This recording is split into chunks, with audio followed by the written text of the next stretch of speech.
Hi friends, welcome to DSN TET rapid revision classes. Previous వీడియోలో భిన్నాలకు సంబంధించి డీటెయిల్గా explain చేసుకున్నాం కదా. అంటే బేసిక్ ఇన్ఫర్మేషన్ కూడా ఎక్స్ప్లెయిన్ చేసుకున్నాము. సజాతి భిన్నం అంటే ఏంటి, విజాతి భిన్నం అంటే ఏంటి, క్రమ భిన్నం, అపక్రమ భిన్నం, మిశ్రమ భిన్నం అండ్ వాటికి సంబంధించి వెరీ ఇంపార్టెంట్ పాయింట్స్ అంటే టెట్ అండ్ డిఎస్సిలో వచ్చే బిట్స్ కూడా ఎక్స్ప్లెయిన్ చేసుకున్నాము. డిఎస్సిలో ఖచ్చితంగా ఇటువంటి బిట్స్ వస్తాయి, టెట్లో కూడా ఖచ్చితంగా ఇటువంటి బిట్స్ వస్తాయి. ప్రీవియస్ వీడియో ఎవరైనా చూడకపోతే ఖచ్చితంగా చూడండి, ఎందుకంటే నెక్స్ట్ టెట్లో ఈ బిట్స్ వచ్చే అవకాశం ఉంది. నేను వీడియో చివరిలో ఒక క్వశ్చన్ ఇచ్చాను మీకు. ఇది చాలామంది ఇద్దరు ముగ్గురు కరెక్ట్ ఆన్సర్ ఇచ్చారు. ఒకసారి చేద్దాం. -4/9, -5/12, -7/18, -2/3లలో అతి చిన్న భిన్నం అని అడిగాను కదా. మరి అతి చిన్న భిన్నం ఎలా ఐడెంటిఫై చేయాలి అంటే ఏం చేయాలి, న్యూమరేటర్లో 0 యాడ్ చేసుకోమని చెప్పాను కదా. అన్నిటికీ న్యూమరేటర్లో 0. Next cancellation.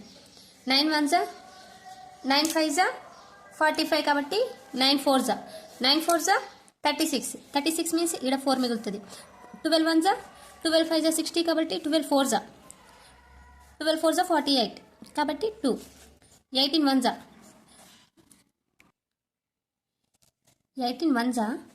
18 3 జా 54. 18 4 జా 72 కాబట్టి 18 3 జా ఎంత 54. 54 అంటే 70 54 ఎంత 16.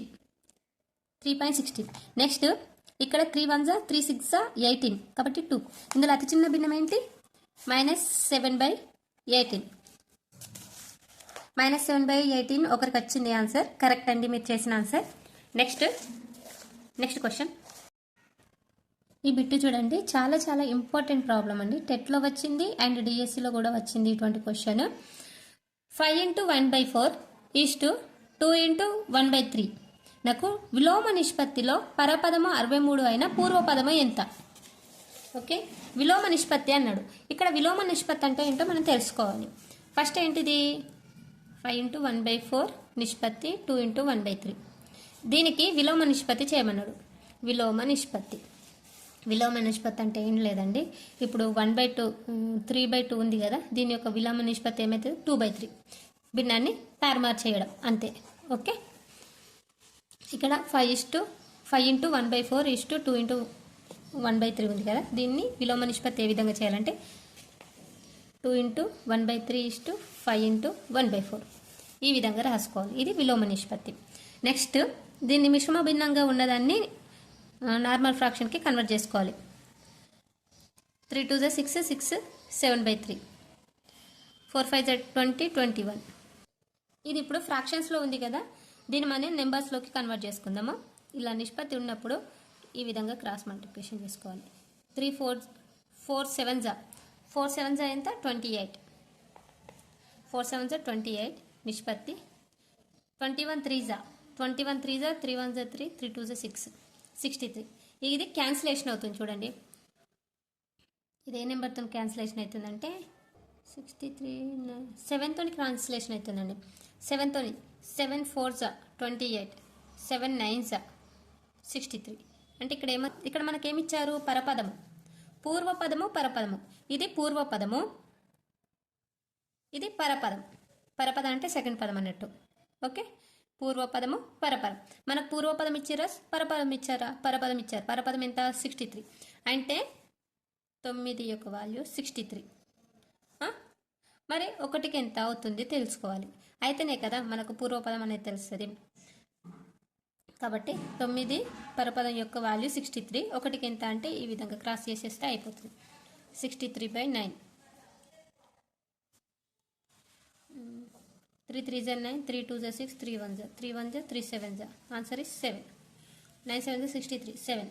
ఓకే, 7 ఎంత వచ్చింది, ఒక వాల్యూ 7 వచ్చింది. మనకు పూర్వపదం కావాలి. పూర్వపదం ఎంత 4 కాబట్టి 4ని దేంతో ఇంటూ చేయాలి 7 తోటి. 7 4 జా 36. ఆన్సర్ ఇస్ పూర్వపదం 36, పరపదం 63. ఈ విధంగా చేసుకోవాలి. ఫస్ట్ ఏమో విలోమ నిష్పత్తి, ఇచ్చిన నిష్పత్తికి యొక్క విలోమ నిష్పత్తి చేయాలి. విలోమ నిష్పత్తి అంటే తారుమారు చేయడం అంతే.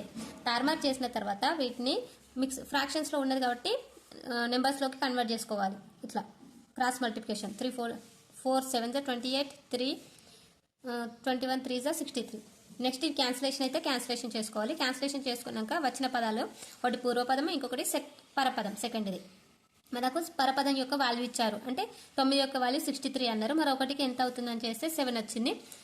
కాబట్టి పూర్వపదాన్ని 7తో మల్టిప్లై చేస్తే పూర్వపదం అనేది వచ్చేస్తుంది. ఇక్కడ నెక్స్ట్ క్వశ్చన్ చూడండి. 12, 192 అనుపాత మధ్యమం ఎంత? ఇక్కడ అనుపాత మధ్యమం 2 సంఖ్యలు ఇచ్చినప్పుడు. నెక్స్ట్ 4, 12 తృతీయ అనుపాతం ఎంత? ఇక్కడ 2 సంఖ్యలు ఇచ్చారు, మూడోది ఎంత అని అడుగుతున్నారు. నెక్స్ట్ క్వశ్చన్ 90, 30, 60 చతుర్థ అనుపాతం ఎంత? మరి చతుర్థ అనుపాతం, తృతీయ అనుపాతం, అనుపాత మధ్యమం మరి ఏ విధంగా తెలుసుకోవాలి? వీటి ఫార్ములాస్ ఏంటో తెలుసుకుందాం. ఓకే, ఇవి చాలా చాలా ఇంపార్టెంట్, ఖచ్చితంగా టెట్లో వస్తాయి. అందుకే నేను 3 క్వశ్చన్స్ ఒక దగ్గర రాసి ఎక్స్ప్లెయిన్ చేస్తున్నాను. ఇటువంటి క్వశ్చన్స్ ఒక టెట్ అండ్ డిఎస్సిలో కాదండి, అన్ని కాంపిటేటివ్ ఎగ్జామ్కి యూజ్ అవుతాయి. 12, 192ల అనుపాత మధ్యమం. ఈ రెండిటి అనుపాత మధ్యమం ఏమవుతుందంటే వీటి యొక్క లబ్ధంలకు వర్గమూలమే అనుపాత మధ్యమం అన్నట్టు. ఏ విధంగా చేయాలంటే, అంటే ఇది ఏ అనుకుందాం, ఇది బి అనుకుంటాం. అనుపాత మధ్యమునకు ఫార్ములా √AB. ఇది దీని యొక్క ఫార్ములా. √AB అంటే ఇప్పుడు మన వాల్యూస్ ఏంటి? √12 × 192. 12 × 190 యొక్క ఫార్ములా ఎంత అవుతుంది? 12 × 192. 192 12 2 2 4 2 9 18 1 2 2 4 3 1 2 2 199 11 4 10 13 2 2304 యొక్క వర్గమూలం ఎంత? 2304 యొక్క వర్గమూలం తెలిస్తే దీనికి ఆన్సర్ ఈజీగా తెలుసుకోవచ్చు. దీని యొక్క వర్గమూలం 48 అండి. అందుకే మనకు వర్గమూలాలు తెలిసి ఉండాలి. ఏ విధంగా 48 అంటే ఆప్షన్ బేస్డ్ కూడా చేయొచ్చు మనం. ఓకే, 48 ఉంది, 48 8 8 64. ఈ విధంగా ఒకట్ల స్థానం అబ్జర్వ్ చేస్తే అయిపోతుందండి. ఒకటి స్థానం ఎంత ఉంది? 4, ఇక్కడ 4 68. ఓకే, నెక్స్ట్ 4, 12 తృతీయ అనుపాతం ఎంత? తృతీయ అనుపాతం ఇక్కడేమో మధ్యమ అనుపాతం యొక్క మధ్యమం అడిగారు. నెక్స్ట్ తృతీయ అంటే థర్డ్ వన్ ఎంత అని అడుగుతున్నారు. దీని యొక్క ఫార్ములా ఏంటంటే ఇది ఏ, ఇది బి, ఇది సి అనుకున్నామండి.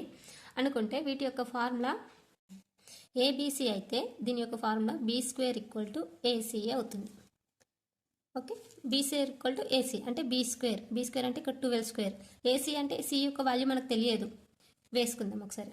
B² అంటే 12² = A అంటే 4, C అంటే ఏం లేదు కాబట్టి X. మనకు అనుకోవాల్సిందే X, తృతీయ అనుపాతం X అన్నట్టు. 12² అంటే 144. ఇక్కడ 4 × X, 4ని ఇటు సైడ్ పంపించిన X. 4 1 4 3 12 2 4 6 24. ఇప్పుడు X వాల్యూ ఎంత వచ్చింది? 36. ఇక్కడ వీటికి ఫార్ములా √AB, దీని యొక్క ఫార్ములా B² = AC. నెక్స్ట్ 90 30 60 చతుర్థ అనుపాతం ఎంత? చతుర్థ 4వ అనుపాతం ఎంత అని అడుగుతున్నారు. మరి దీని యొక్క ఫార్ములా ఏ విధంగా తెలుసుకోవాలి అని అంటే ఇది 90 30 60 ఇక్కడ క్వశ్చన్ మార్క్. ఇది ఏ విధంగా చేయాలంటే అంత్యముల లబ్ధం = మధ్యముల లబ్ధం చేస్తే అర్థమవుతుంది. ఓకే, అంత్యముల లబ్ధం అంటే 90 × X అనుకోవాలి. X చతుర్థ పదం X అనుకోవాలి. = మధ్యముల లబ్ధం 30 × 60. ఇది ఆల్రెడీ నేను సిరీస్ 7లోనో 6లోనో ఎక్స్ప్లెయిన్ చేశాను ఇటువంటి ప్రాబ్లం, ప్రీవియస్ క్వశ్చన్. నెక్స్ట్ ఏం చేయాలి? X వాల్యూ కావాలి కాబట్టి ఇటు ఇంటూ చేస్తుంది కాబట్టి రైట్ సైడ్ వెళ్తే డివైడ్ అవుతుంది బై 90. 0 0 get cancel. 3 1 3 3 9, 3 1 3 2. ఏం మిగిలింది ఇక్కడ? 20. ఇక్కడ 2, ఇక్కడ 0. చతుర్థ అనుపాతం = 20. 4వ అనుపాతం = 20. ఇక్కడ తృతీయ అనుపాతానికి A² = BC, మధ్యమకు √AB, చతుర్థ అనుపాతంకి అంత్యముల లబ్ధం = మధ్యముల లబ్ధం. అంత్యములు అంటే లాస్ట్, మధ్యములు అంటే మిడిల్. ఈ విధంగా చేయాలి. ఇవి చాలా చాలా ఇంపార్టెంట్, వెరీ ఇంపార్టెంట్, అస్సలు స్కిప్ చేయకండి. Next problem. ఈ క్వశ్చన్ అయితే ప్రతి టెట్ ఎగ్జామ్లో వస్తుంది. పేపర్ కొంచెం టఫ్ ఇచ్చింది అనుకోండి, ఇటువంటి బిట్సే వస్తాయి ఖచ్చితంగా. ఒక పనిని 36 మంది 9 రోజులలో చేసిన 27 మంది ఎన్ని రోజుల్లో చేస్తారు? ఇది ఏ విధంగా చేయాలంటే దీనికి short cut m1 into d1 equal to m2 equal to d2. అంటే మ్యాన్, డి అంటే డేస్, రోజులు. ఒక పనిని 36 మంది 9 రోజుల్లో చేశారు. ఒక పనిని m1 d1 అంటే 36 మంది 9 రోజుల్లో చేశారు. మరి 37 మంది ఎన్ని రోజుల్లో చేస్తారు అంటే నెక్స్ట్ 27 మంది ఎన్ని రోజుల్లో చేస్తారు? డేస్. ఈ విధంగా వేసుకుంటే మనకు చాలా సింపుల్గా అయిపోతుందండి. నెక్స్ట్ ఏం చేయాలి? 36 ఇంటూ 9/27 ఈక్వల్ టు d2. ఎన్ని రోజుల్లో చేస్తారంటే తెలిసిపోతుంది, అంటే డేసే కదా. ఇది క్రాస్ మల్టిప్లికేషన్ చేస్తే, క్రాసింగ్ చేసేస్తే అయిపోద్ది, ఆన్సర్ వచ్చేసి 9 1 9 3 27, 3 1 3 1 3 2. ఇప్పుడు ఎన్ని రోజుల్లో చేస్తారు? d2 equal to 12 days. ఒక పనిని 36 మంది 9 రోజుల్లో చేస్తే 27 మంది 12 రోజుల్లో చేస్తారు. ఓకే, దీనికి short cut formula m1 d1 equal to m2 d2. ఇటువంటి ఫార్ములాస్ తెలుసుకుంటే ఎటువంటి ప్రాబ్లం అయినా ఈజీగా చేయగలుగుతాం. దీనికి సంబంధించి ఇంకొక క్వశ్చన్ ఒకసారి చూడండి ఇక్కడ. నెక్స్ట్ క్వశ్చన్, రోజుకు 6 గంటల వంతున పని చేస్తూ 16 మంది ఒక పనిని 15 రోజుల్లో కంప్లీట్ చేశారు, అంటే చేయగలరు, 15 రోజుల్లో చేయగలరు. రోజుకు 9 గంటల వంతున పని చేస్తూ 10 మంది అదే పనిని ఎన్ని రోజుల్లో కంప్లీట్ చేయగలరు?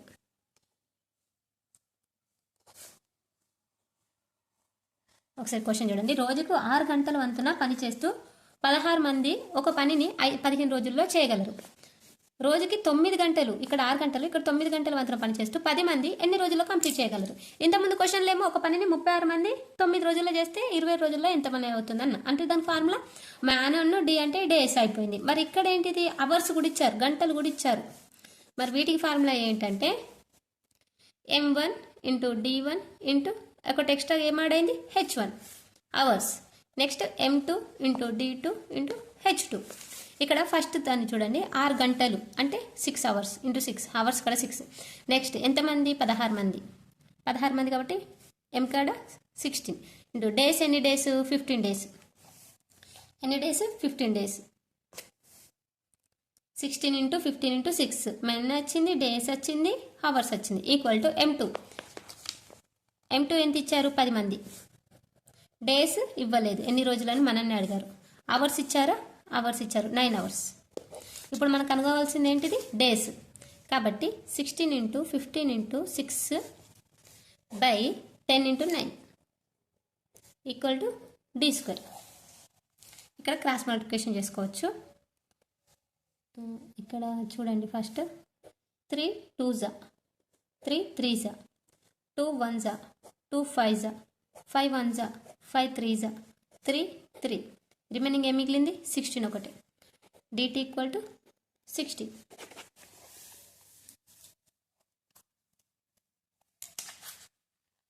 క్వశ్చన్ చూస్తేనేమో చాలా లాంగ్ ఉంది, అమ్మో అంటారు, కానీ ఆన్సర్ ఎంత సింపుల్గా ఉంది. ఓకే, నెక్స్ట్ క్వశ్చన్ చూడండి. Question very very important, same యాస్టీస్ దానిలాగానే.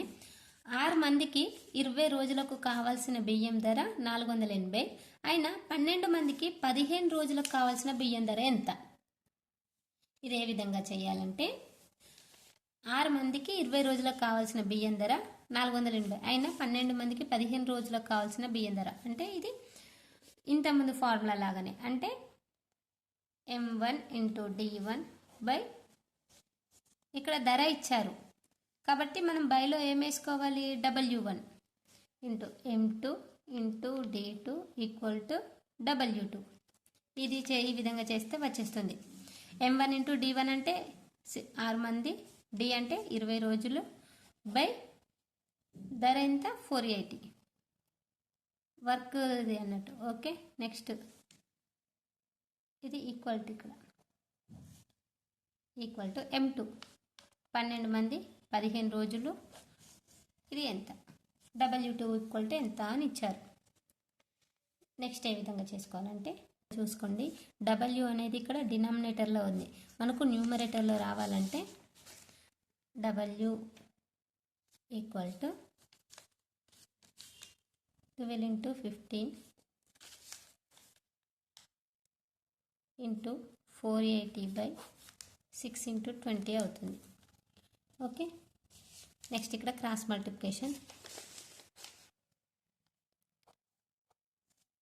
0 0 get cancel, 2 1s are 2 2s are 2 4s are 8. Okay,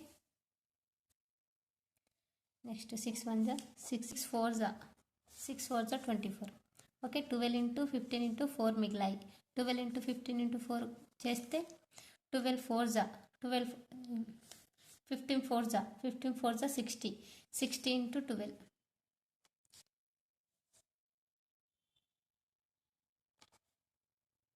720. Question ఏంటి? 15 రోజులకు కావాల్సిన బియ్యం ధర 720.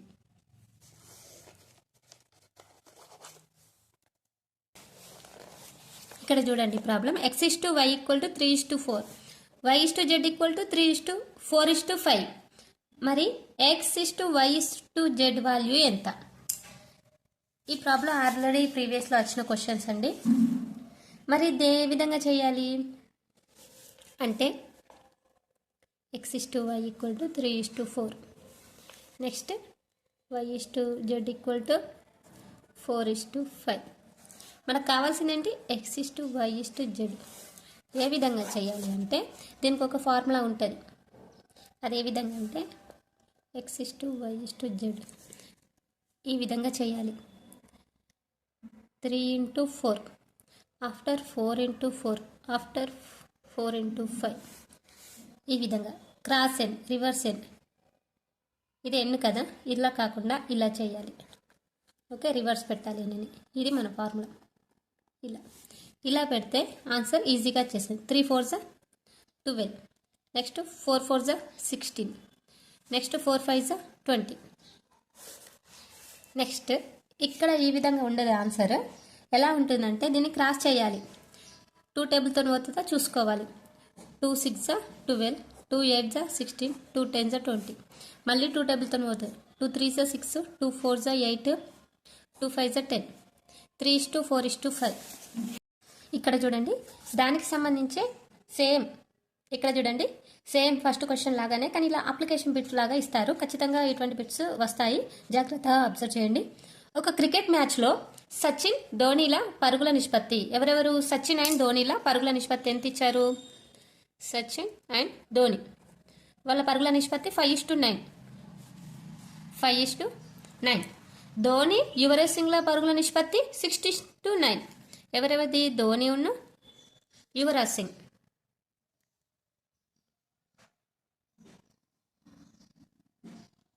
ఎంత? 6:9. ఆయన ఎక్కువ పరుగులు తీసింది ఎవరు అని అడుగుతున్నారు. ఇక్కడ ఏ విధంగా చేయాలి అంటే ఇక్కడ 7 ఇది కూడా 7, యువరాజ్ది 7. ఓకే, సచిన్ అండ్ ధోనీల పరుగుల నిష్పత్తి 5:9, ధోని అండ్ యువరాజ్ సింగ్ల పరుగుల నిష్పత్తి 6:7. ఆయన ఎవరు పరుగులు ఎక్కువ తీసింది అని అడుగుతున్నారు. ఎక్కువ పరుగులు తీసింది ఎవరు అని అంటే ఇప్పట్లానే సేమ్ యాస్టీస్ 5:9 అండ్ 6:7 ఈ విధంగా వేసుకొని ఏం చేయాలి? రివర్స్ ఎన్ అని చెప్పాను. ఈ విధంగా రివర్స్ ఎన్ అంటే 5 into 6, 6 into 9 ఆఫ్టర్ 7 ఈ విధంగా వేసుకోవాలి.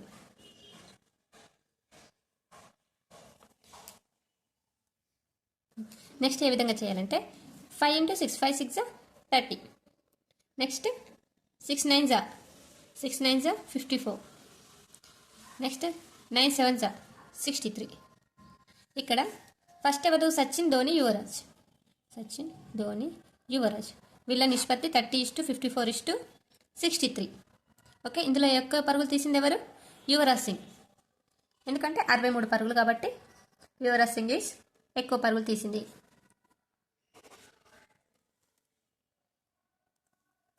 ఈ విధంగా క్వశ్చన్ చూస్తే లాంగ్ అనిపిస్తుంది కానీ ఆన్సర్ చాలా సింపుల్. ట్రిక్ ఈ విధంగా చేసుకోవాలి.